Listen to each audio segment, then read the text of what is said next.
On January 22nd of 2006, I logged on to NBA.com. This was before like the NBA subreddit was really a thing.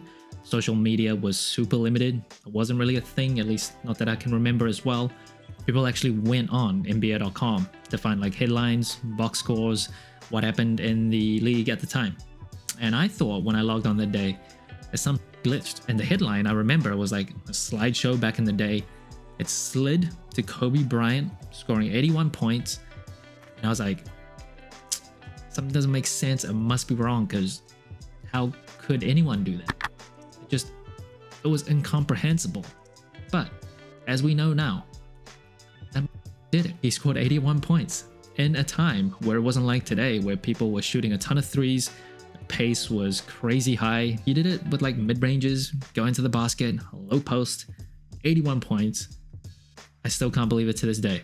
And for the 20th year anniversary of that game, Nike is bringing back just one of my favorite basketball sneakers ever. Nike Kobe 1 Pro Tro, 81 points.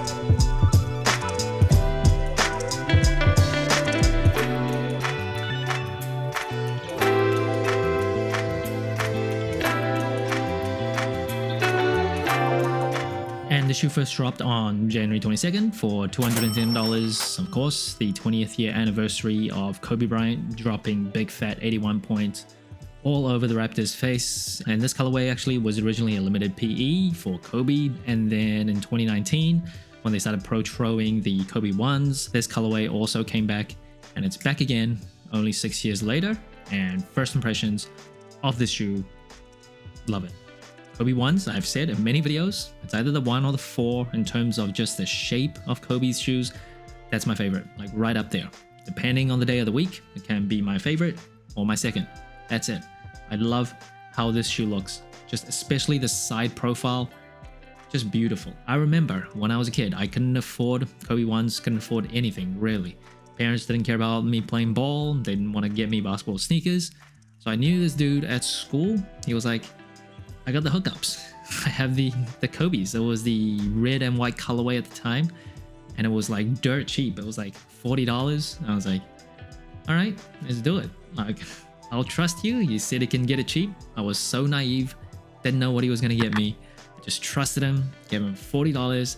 Took about a month to come here, hold it in hand, and you could just feel that they were like takeaway boxes. It was disgusting. The leather felt like styrofoam. Carbon fiber was like a sticker to make it look like carbon fiber. It was filthy, and I'll remember that forever.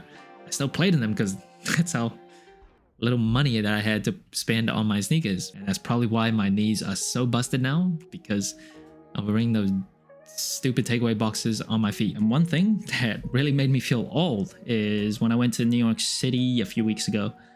This shoe was just sitting on shelves at a Foot Locker in New York City, just sitting there. It was like an ugly stepchild. And it made me feel old because I believe people in my generation, around my age group, are bonkers about this shoe, about it coming back. But the youth, people that actually have the knees to play ball in 2026, don't give a shit about it. And it makes me sad a little bit, but it's more for me. So usually there's a weight savings component to using synthetic materials. It also can be more flexible while also offering a lot of support and durability. But this just uses leather, going old school. And it's something a lot of people around my age or older will really miss about modern day basketball shoes, is just feeling the leather on your basketball sneakers. And this one, you will see like other colorways of the Kobe 1s has these kind of distressed patterns on the mudguard as well as on the medial side of that mid panel there. Wouldn't say it's like the best type of materials or anything on the shoe, like premium leather. But in 2026, for a basketball shoe to have this, just kind of takes you back. And it feels nice. Swoosh itself, it is also leather with yellow stitching, obviously playing into the Lakers colorway. And then moving up the tongue, you will see a bit of ventilation there. So obviously everywhere else on the shoe doesn't offer a ton of breathability. That's another thing, like synthetic materials can do better than just leather on a basketball shoe. But there's a little bit of insulation on the tongue with the star in the middle of the tongue. And then right at the top, you get that Black Mamba logo that is supposed to represent a sword in its sheath. Kobe Bryant did get his nickname from the movie Kill Bill. And then behind the tongue, you will see debossed into the tag, Power of Imagination, 81 points. And then right under it, another tag that says 2026. I couldn't even imagine myself scoring 81 points in anything, like any game, in any level. So yeah, Kobe was just different. And then wrapping around to the booty of the shoe, you will see the up-tempo branding on the back again, and Lakers yellow or gold. And you also see that little Mamba logo at the heel of the shoe. And of course, one thing you will see is this ankle collar. This is not exactly like a high cut basketball shoe, but definitely more of like a mid cut. That was before Kobe Bryant went with the low cuts, starting from the Kobe 4s. This practically doesn't do like a whole lot in terms of stability or support. But again, especially for people my age who grew up in a certain era where basketball shoes had to be high cuts, having this and like feeling it cupped around your feet does give you that little extra bit of placebo where you're like, I can feel something around my ankles. It does give me that extra peace of mind. And the shoe doesn't come with any extra laces, just white laces. And speaking of the laces, I do have to complain. I do like how they have these middle leg lace tips with Nike branding there. Okay, feels good. What I absolutely hate is how flimsy and just flaccid these damn laces are. They feel like they're gonna break. And if you like to tighten up your laces for your basketball shoes, like I do, you feel like it's gonna snap at any moment. These things are as flaccid as a friggin' old man suffering from ED. Come on. This is unacceptable. I don't know if it's actually that fragile, but give us something that feels or gives us a little bit more confidence. And the box of the shoe, Black Mamba, Kobe box, with these Mamba scales all over. Originally, back in 2006, when the Kobe ones first dropped, didn't come in boxes like these, but this is pretty standard for a Kobe shoe now. And you'll see more Mamba, gold, black paper in the box itself. And in terms of the cushioning of the Kobe ones, it does come with a foam midsole. I believe it feels kind of like either Phylon or a Cushlon foam, and it does replace the Zoom Air that was once in the forefoot as well as on the heel of the shoe. It replaces it with full-length Zoom, and honestly it feels great. It feels like soft enough but not too plush, not too soft where you feel like there's too much lag time when you're trying to explode. Gives just a really good balance. The responsiveness, you feel it under feet. It is top loaded, so it's closer to your feet than if it was like bottom loaded full length Zoom. So I really do like the cushioning here. Nothing too fancy, especially compared to modern day shoes. But for Kobe Protro, I think this is good. And in terms of the outsole, you'll see a pretty aggressive traction pattern, majority herringbone, like going horizontally, as well as these diamond shapes with Zoom Air on the heel and the branding there. Performs great as well. Traction wise, if you're in at least an okay maintained gym, like not super thick with dust, but like decently maintained, this is going to perform really good. No issues at all. And even outdoors, this will perform great too. You might get a few rocks stuck in between the herringbone here, but that just kind of comes with playing outdoors. The rubber is decently like thick and dense, so you won't ruin it like too quickly compared to some other basketball sneakers with softer rubber. Traction wise, this is good. One thing, you'll see the traction pattern extend upwards onto like the tip of the toe, and that's good. For whatever reason, if you like slide this way, it also provides a bit more friction. Another change that they made to the Kobe ones is they replaced the full-length carbon fiber to just a mid-foot carbon fiber shank. So one thing that some Adidas shoes does a bit more that I can remember off the top of my head anyway, is they put nearly full-length or full-length carbon fiber, and it can just feel kind of stiff. Like imagine a whole piece of carbon fiber. The whole point of that material is to provide rigidity and support. So having a full length under your feet just makes it kind of stiffer than a lot of people would like. Me personally, I do prefer if it was just midfoot.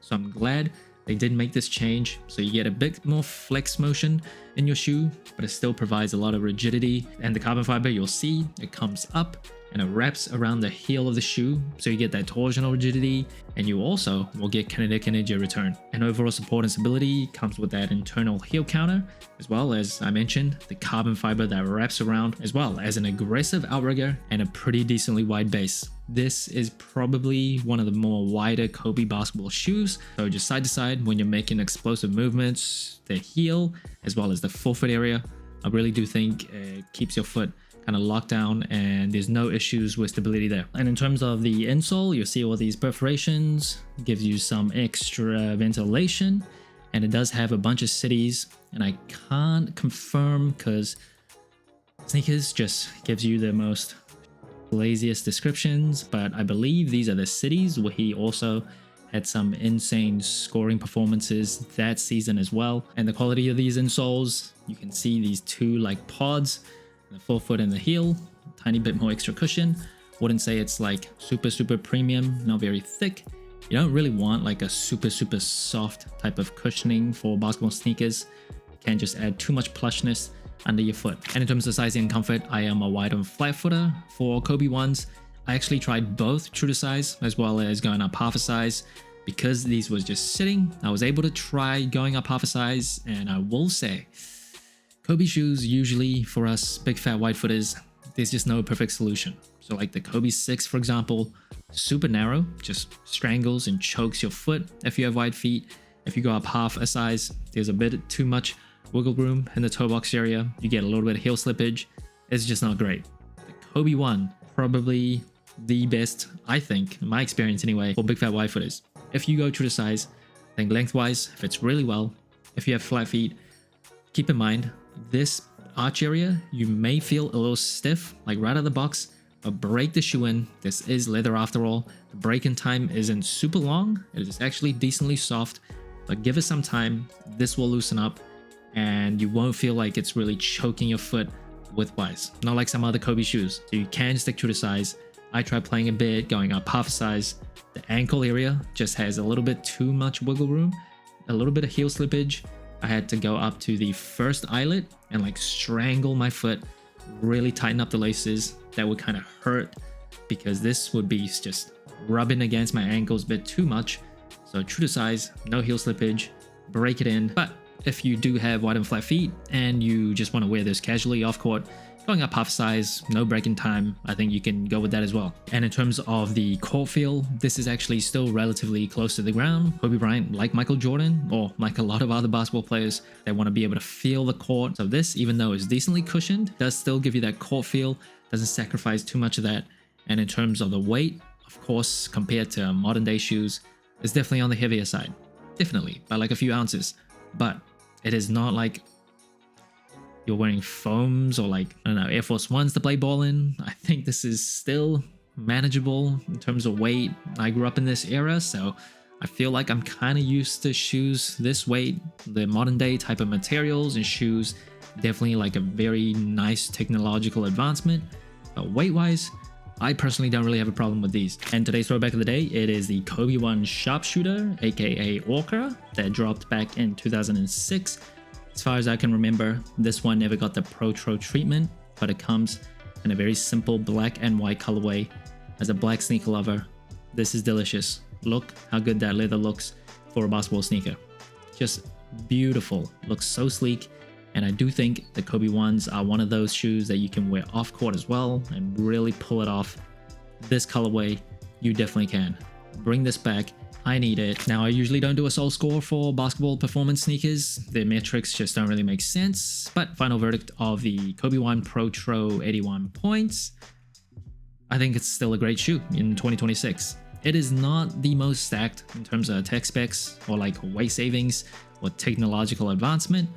But I think along with the nostalgia factor for people around my generation, it still holds up performance-wise. Like if you had to play in these, I really don't think you're sacrificing much. The zoom is responsive. The reduction of the carbon fiber actually is beneficial, I think. This makes motion a bit more flexible. It is a rare Kobe Bryant shoe that can fit my wide and ugly fat feet pretty well. So the Kobe 1s and the Pro-Tro version, I really appreciate it. So that's it. Thanks for watching. So inclined. Let me know what you think of the Nike Kobe 1 Pro-Tro 81 points. Like, subscribe, comment, all the good stuff. And remember, tomorrow may never come, so wear your shoes.